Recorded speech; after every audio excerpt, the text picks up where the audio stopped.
Salut, c'est Trado, je suis content de vous retrouver pour la mise à jour de l'analyse technique du CAC 40. Au programme, la mise à jour pour la séance de mardi, quelques idées de trade, le suivi de mon trade pris vendredi et je vous retrouve de l'autre côté.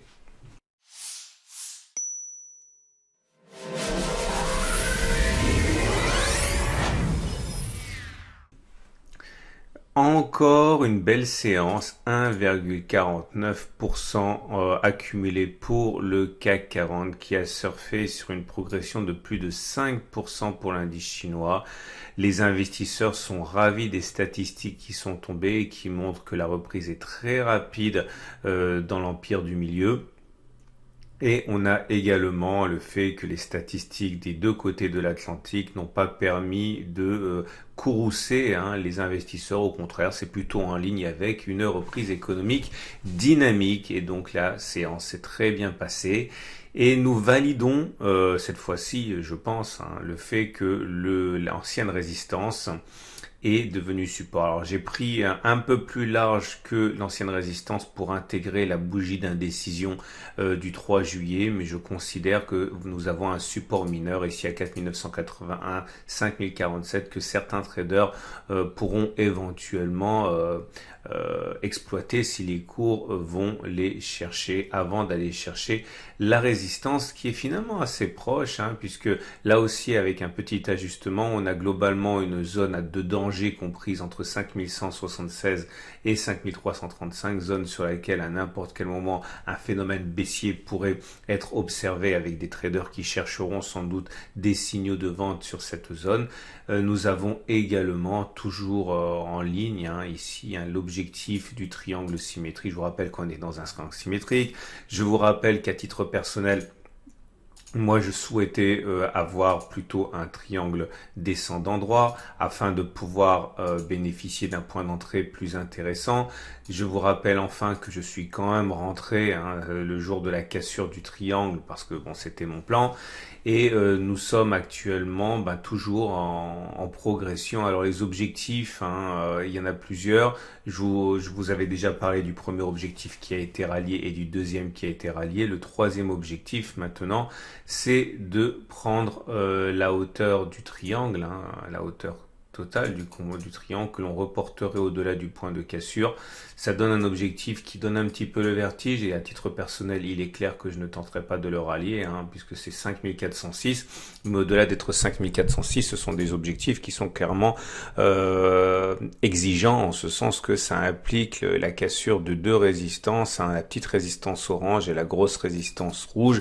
La grosse résistance rouge, je vous rappelle que c'est une résistance qui est née ici, donc il y a assez longtemps, en février, en mars, 2 mars, c'était une zone de support qui a été préservée, qui a été cassée, donc elle a changé de polarité. Vous savez que c'est jamais très facile à passer ce genre de choses.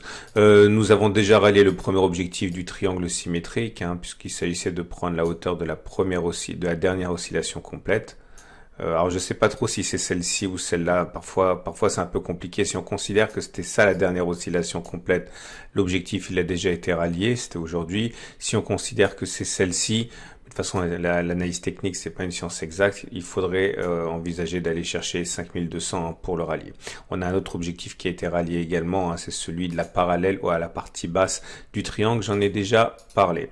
On a également les chandeliers japonais à envisager, puisque le chandelier japonais du jour, comme le chandelier japonais de la veille, n'est pas formidable, puisque c'est une bougie rouge.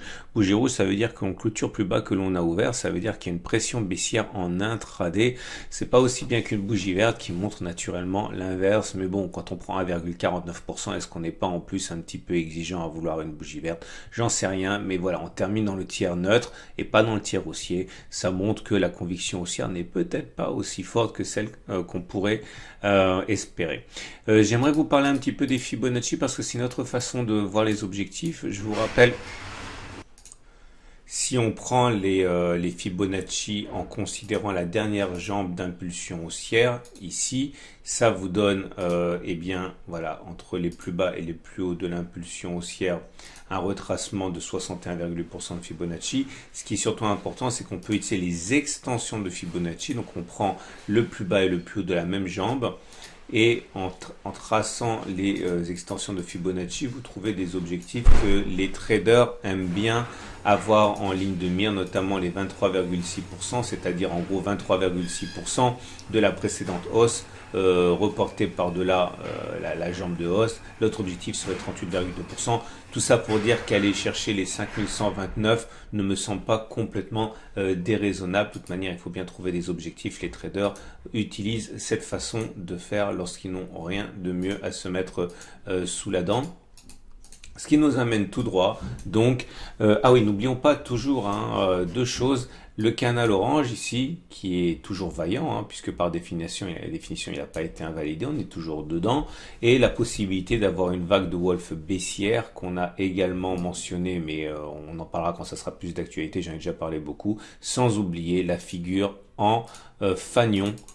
Qui est là. Je vous rappelle que si la figure en fanion est votre objectif, eh bien on a toute la jambe de hausse ici à récupérer par-delà. C'est-à-dire que clairement, vous prenez le mât, vous le reportez sur le bas de la partie inférieure de la période de consolidation, donc clairement ici, c'était le plus bas, ça vous donne carrément un objectif de 5804.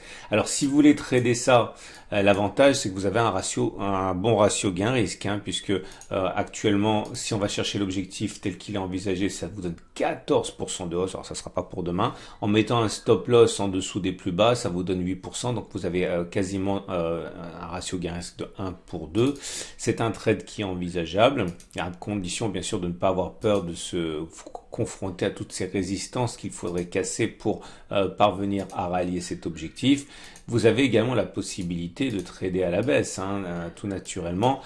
Pour trader à la baisse, je pense que le plus simple, c'est encore de mettre le stop loss au-dessus des précédents sommets avec une petite marge, 3,2%. Ça implique que vous pariez au moins sur un retour sur le support mineur. Ici, pourquoi pas que vous pariez sur le fait qu'on va retourner sur le bas du canal orange avec un objectif à 5% et un stop loss à 3%. Vous avez un ratio gain-risque qui est acceptable aussi. De toute manière, je ne répéterai jamais suffisamment, tous les scénarios sont envisageables. Certains sont un peu plus farfelus que d'autres parce qu'ils ne reposent pas sur l'analyse technique. D'autres le sont parce qu'ils impliquent des cassures de support et de résistance qui sont peut-être déraisonnables. Mais à partir du moment où c'est logique et que vous respectez les supports et les résistances en n'impliquant pas une cassure de ces supports et des résistances et que vous avez à peu près une chance sur deux d'avoir raison, si vous visez un objectif qui est plus faible que votre stop loss, à long terme, ça fonctionne votre stratégie. Je termine avec les éléments purement techniques.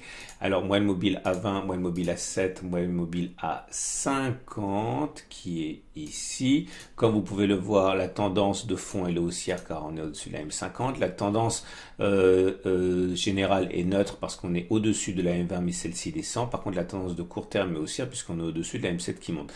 Regardez ici un croisement haussier faible. Le croisement haussier faible est un signe encourageant de hausse. Néanmoins, dans ce genre de situation, il est plus courant d'aller chercher la M20 rapidement que de ne pas le faire. Bon, je backtesterai ça demain si j'ai la possibilité de le backtester. Là, j'ai prévu autre chose pour aujourd'hui, mais de toute façon, vous pouvez très bien backtester vous-même. Vous avez compris comment ça fonctionne.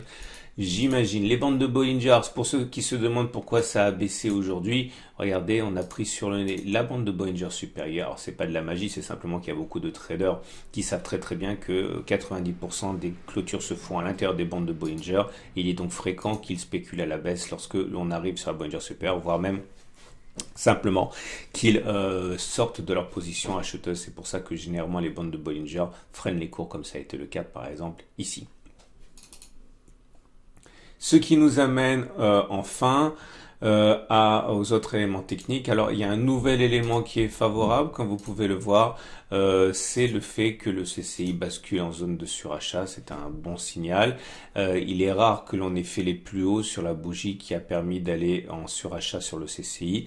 Le stochastique, il est également, je backtesterai ça éventuellement demain. Je sais pas pourquoi j'ai pas backtesté ça aujourd'hui. En tout cas, le stochastique est également au-dessus de son signal. Le MACD 0 est au-dessus de son signal. Le momentum est supérieur à 0, le RSI est supérieur à 50, il n'y a que le MACD qui traîne un peu les pieds, mais à moins d'avoir une baisse significative demain, normalement on devrait avoir un croisement de signal ici. Si on devait avoir une baisse importante, attention, demain on risque d'avoir un non-croisement baissier de MACD, c'est pas bon du tout pour les haussiers. On avisera demain.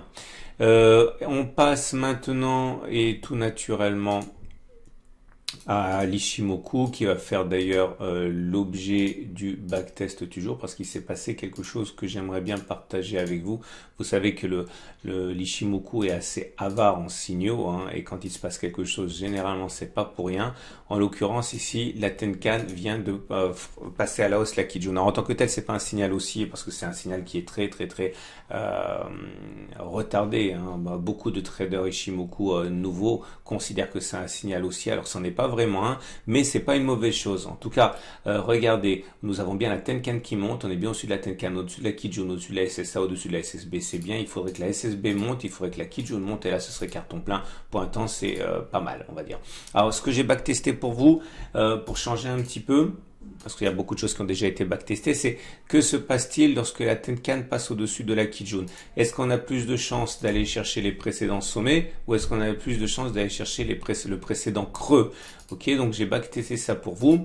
Le test sera réputé gagnant si on va chercher le prochain sommet avant que d'aller chercher le précédent creux et il serait révélé perdu si c'est pas le cas. Alors c'est parti. C'est arrivé assez souvent, enfin je remontais assez souvent, mais j'ai fait le test 36 fois. Donc voilà le premier signal. Voilà, on a eu la Tenkan qui a croisé la Kijun. Ici, le précédent sommet, il était là. Le précédent creux, il était là. Vous voyez bien qu'on allait chercher le précédent sommet avant d'aller chercher le précédent plus bas. On est même allé beaucoup plus haut puisqu'on a retracé, puis après on est allé très haut. On est encore toujours en train de surfer en fait sur ce signal. Nous avons également ici un autre signal. Alors lui, il était assez minimaliste, hein, mais bon, la règle, c'est la règle. Hein. On a croisé la Tenkan a croisé la Kijun ici et on allait rejoindre les précédents sommets. Pareil ici, la Tenkan a croisé la Kijun, on allait chercher les nouveaux sommets. Ici encore, c'était réussi, succès. Succès, un échec là, où est-ce que ça fait un échec? Ça donne un croisement Tenkan Kijun, il fallait aller chercher le précédent sommet qui était là, et on n'est pas allé le chercher, on a allé chercher le précédent creux. Alors c'est toujours un peu plus compliqué quand on est en tendance neutre, hein, puisqu'il y a beaucoup de faux signaux, mais là ça a fonctionné, là ça a échoué, là ça a fonctionné, mais c'est vraiment sur l'épaisseur du trait. Un beau succès ici. Deux échecs, un succès, un échec, un succès, un échec, deux succès, un échec, un succès. Bon, vous pouvez toujours améliorer la technique en rajoutant des conditions ou en visant par exemple voilà, plus 3% pour gagner ou moins 3% pour perdre le pari. Enfin bon, là je vous donne simplement des exemples pour partager ma méthode, mais il y a autant de façons de faire que vous avez d'imagination. Bref, j'ai fait le test 36 fois pour vous et j'en suis arrivé à 25 succès et 11 défaites. Autrement dit, la stratégie a fonctionné dans 69% des cas. Est-ce que ça veut dire que demain, vous pouvez décider d'acheter le France 40 afin de parier sur un ralliement du précédent sommet avant que d'aller chercher le précédent creux qui est ici? Bref, est-ce que vous pouvez parier sur un ralliement des 5211 avant d'aller chercher les 4789? Non, pas du tout, vous ne pouvez pas, parce que ça ne suffit pas, cette statistique, c'est de l'analyse technique, c'est pas du trading. Là, si vous avez raison, vous pouvez espérer faire du 2,63%. Si vous avez tort, vous pouvez perdre 7,7%. Non, pas 7,7%, 5,6%. Donc le ratio gain-risque n'y est pas. Mais attention, c'est un peu plus compliqué parce qu'il faut tenir compte du fait que vous avez raison plus souvent que vous n'avez tort. Mais en tout cas, c'est à vous de mettre les mains dans le cambouis et regarder si ça vaut la peine ou pas au regard du gain, de la perte, à peu probabilité de chance de gagner. Ça, il va falloir bosser un petit peu. Mais en tout cas, s'il y a une consolidation, et en imaginant qu'on avait raison une fois sur deux, eh bien, si vous avez un stop loss qui est par exemple à 4% avec un objectif qui est à 4,68%, là par contre vous êtes bon parce que vous avez un ratio gain risque qui est super. Hein. Enfin bon bref, j'invite à backtester. N'oubliez pas non plus que si vous voulez gagner beaucoup de temps par rapport aux analyses techniques que je fais, vous pouvez vous procurer mon pack tout trado. Voilà, on a fait le tour. Je vous souhaite une excellente journée et je vous dis à demain pour la mise à jour. Et n'oubliez pas à la fin de cette vidéo l'analyse technique de l'or et l'analyse de moyen terme sur les indices.